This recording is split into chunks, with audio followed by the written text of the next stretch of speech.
de estas charlas es hablar un poco sobre cuestiones que han sucedido durante la semana. Y me gusta comenzar siempre con cuestiones que me parece que son súper importantes recordar y tener en cuenta. Lo primero es, nuestra oficina es especializada en asuntos de reapertura para personas que tienen órdenes finales de deportación.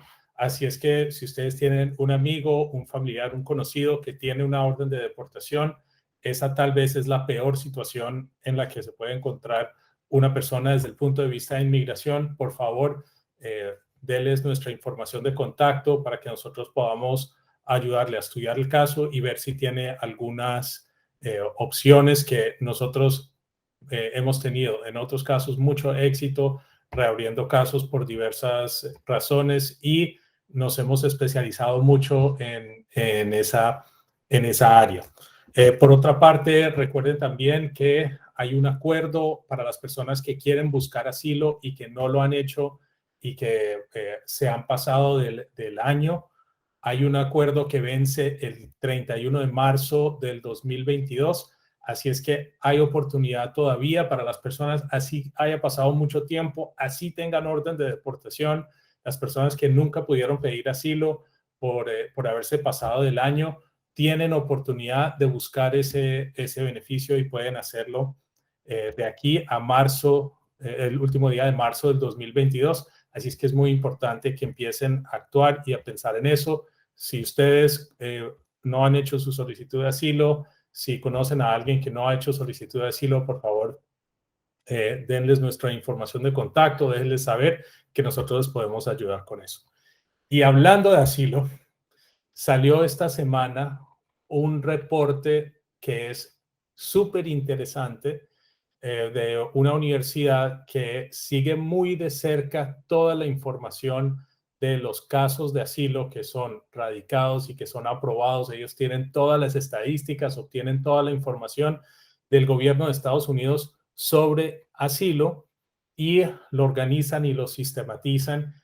Y esta semana sacaron un reporte de información de los últimos 20 años de casos de asilo que se han radicado tanto en la Corte de Inmigración como afirmativamente con la oficina, todas las oficinas de asilo a nivel nacional.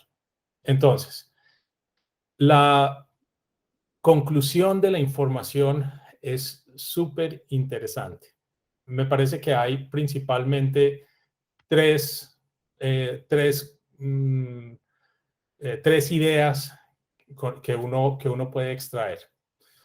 Lo primero es que los casos de asilo casi que invariablemente, tanto bajo presidencias de demócratas, así como bajo presidencias de republicanos, sea Trump, sea Obama, sea Biden, sea el que sea, los casos de asilo son súper demorados. Y yo creo que eso no es una sorpresa para nadie. En los últimos años, las diferentes administraciones han tratado de tomar medidas para reducir el tiempo de procesamiento de los casos, han tomado medidas para tratar de desincentivar que las personas hagan solicitudes de asilo, pero la realidad de las cosas es que en este momento, en promedio, estamos viendo que un caso de asilo se demora aproximadamente 1,751 días en ser adjudicado, lo cual, o sea, eso significa que en este momento son más o menos 5 años que está esperando una persona desde que hace la solicitud de asilo para que haya una resolución de su caso. Ahora, eso tiene unas consecuencias muy importantes porque la persona que está durante todo ese tiempo en proceso de asilo puede que al final del caso presente su caso de asilo y puede que gane y puede que pierda. Yo siempre he dicho que obtener un estatus a través del asilo no es tan fácil. Los números lo comprueban.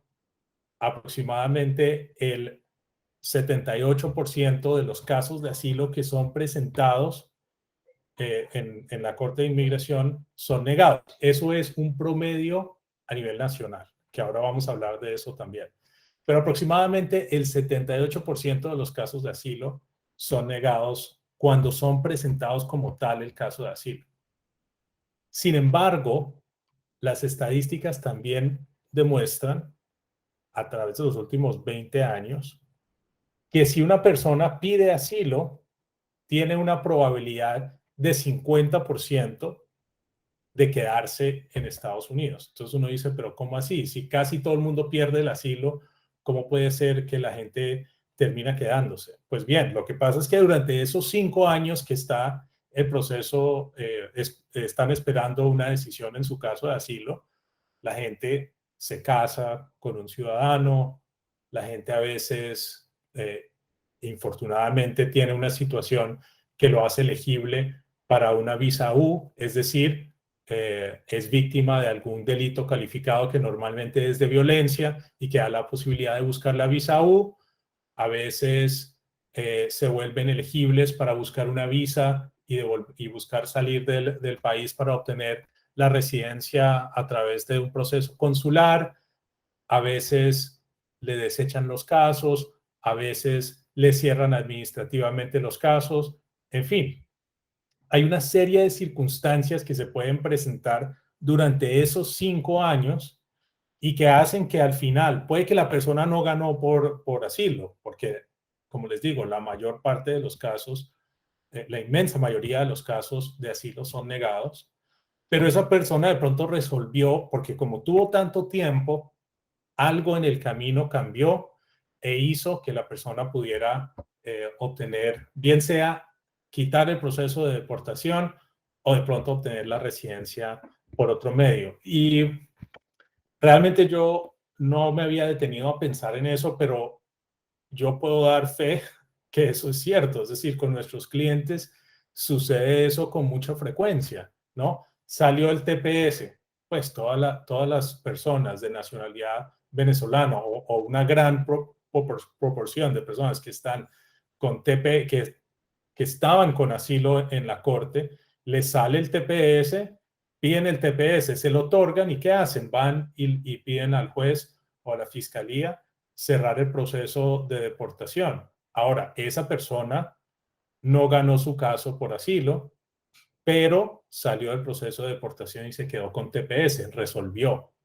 Pero eso fue porque salió el TPS este año y la persona perfectamente llevaba 5 años luchando con ese proceso de asilo, pedaleando, cambiándole la corte y todo eso, hasta que resolvió, ¿no? O la gente se casa, como dije anteriormente también, y sí, para seguir con el caso, con el ejemplo de los venezolanos, un venezolano se casa, muchas veces los venezolanos han entrado con una visa de turismo, se casan con un ciudadano, obtienen la petición, la aprueban y ahí por ahí derecho va el camino a la residencia. El asilo no fue al final lo que resolvió, pero el asilo mantuvo a la persona acá y como el proceso es tan prolongado y en el tiempo algo cambió. Nosotros tenemos pues muchas audiencias que vienen. Ahora preparando y proyectando para el año que viene, estábamos mirando esos números. Más o menos tenemos unas 44 audiencias finales programadas para el año que viene. Y ahora mirando estos números y reflexionando un poco, pues yo pienso que muchos de esos casos, que muchos de los cuales son casos de asilo, seguramente se van a resolver. Si seguimos la estadística, la mitad se van a resolver por situaciones que no son relacionadas al asilo, o bueno, más o menos un poco más del 30%. Deben resolverse por situaciones que no son de asilo. Algunos ganarán su asilo y otros van a perder y habrá lugar para hacer la apelación. Entonces, el mensaje yo creo para mí personalmente y para ustedes también que me parece muy importante. Cuando una persona tiene un caso de asilo pendiente, como se sabe que se va a prolongar mucho tiempo, es muy importante mantener el contacto, la comunicación con el abogado para irle informando de cualquier cambio de circunstancias que pueda afectar el caso, ¿no? Y estamos hablando, nuevamente les digo, el nacimiento de un hijo, que un hijo cumplió los 21 años, que de pronto que fui víctima de un delito, que estoy teniendo problemas de violencia doméstica o fui víctima de algún otro delito de violencia. En fin, como les digo, en el camino van surgiendo estas situaciones, hay cambios de ley, vi una cosa en el noticiero, posiblemente pueda impactar mi caso. Es muy importante estar comunicándose con el abogado, hablando con el abogado. Nosotros también nos esforzamos por tratar de escuchar información nueva que sale del gobierno y ver cómo podemos beneficiar a nuestros clientes. Pero el cliente también debe estar llamando al abogado, oiga, mire, vi tal cosa en el noticiero, pienso que esto me pueda beneficiar o me puede afectar, y puede que no, pero puede que sí. Y los números indican que lo más probable es que en el camino algo salga que vaya a ayudarle a resolver su caso, así no sea a través del caso de asilo. Entonces, finalmente, la otra conclusión que yo saco de esta, o bueno, no es mi conclusión, es la conclusión del reporte, es la inmensa diferencia que hay en el porcentaje de aprobación de casos de asilo entre una corte y la otra.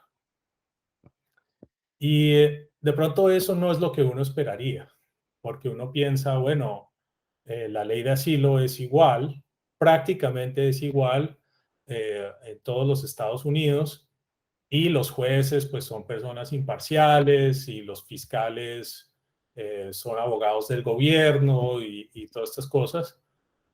Pero lo que demuestra la información, y esto no es como por faltar al respeto de las autoridades, ni de los jueces, ni mucho menos, porque yo particularmente pues tengo mucho respeto por los jueces, pero definitivamente la manera como un juez y como dos jueces diferentes aplican la ley de asilo es diametralmente diferente.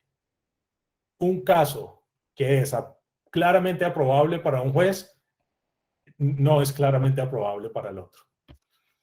Y la diferencia es verdaderamente dramática. En la ciudad en la Corte de Inmigración, donde más porcentaje de casos se aprueban, es en la Corte de Inmigración de Nueva York. Y como les digo, es dramático. El 73% de las personas que pidieron asilo ante la Corte de Inmigración de Nueva York o ganaron su asilo o lograron resolver de otra manera para no terminar con orden de deportación. O sea, eso es para uno quedarse con la boca abierta, ¿no? ¿Eso qué quiere decir? Quiere decir que prácticamente todo, o sea, ¿quién pierde? Si uno está en la Corte de Asilo de Nueva York. Y, bueno, los porcentajes en San Francisco, la Corte de Inmigración en San Francisco, 65%, la Corte de Inmigración en la ciudad de Phoenix, 65%, la Corte de Inmigración en Honolulu, que es en Hawái, que además pues, puede ir uno a la playa, 69%, y en Boston, 61%, que esas son las cortes, llamémoslas más amigables o más inclinadas a resolver favorablemente casos en los que está envuelto un caso de asilo.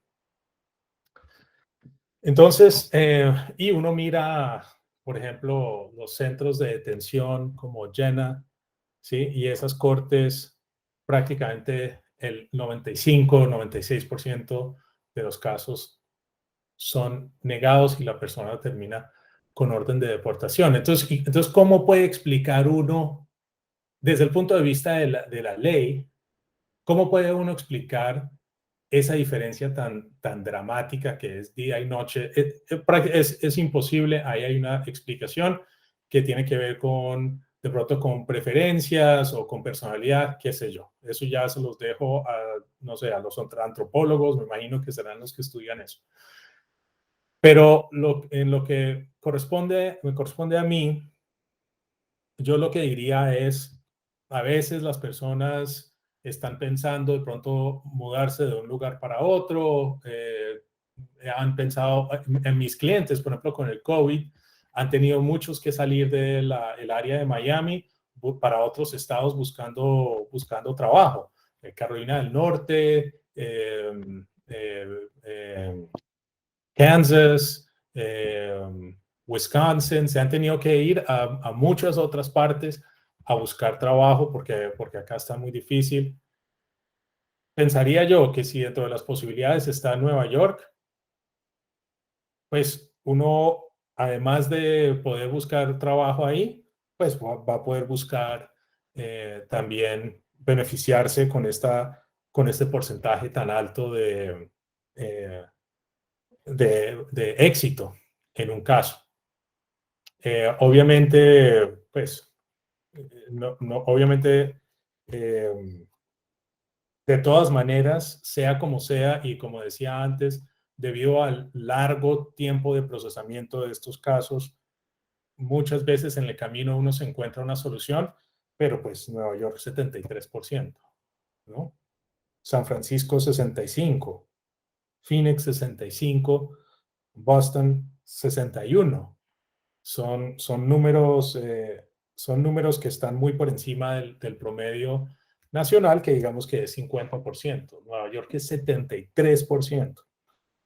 Entonces, y eso también pasa con las oficinas locales para uno radicar el caso de asilo. Entonces, bueno, siento que hoy estamos en plenas fiestas. Les agradezco mucho la atención. Quería dejarles ese mensaje, esta información tan interesante, este reporte que salió de TRAC, de TRAC. Si lo pueden buscar en internet, hacen una búsqueda de Google, TRAC y la palabra asilo, y ahí debe salir. Les agradezco mucho la atención y la próxima semana, el jueves, nuevamente nos vemos para seguir hablando de inmigración. Muchas gracias.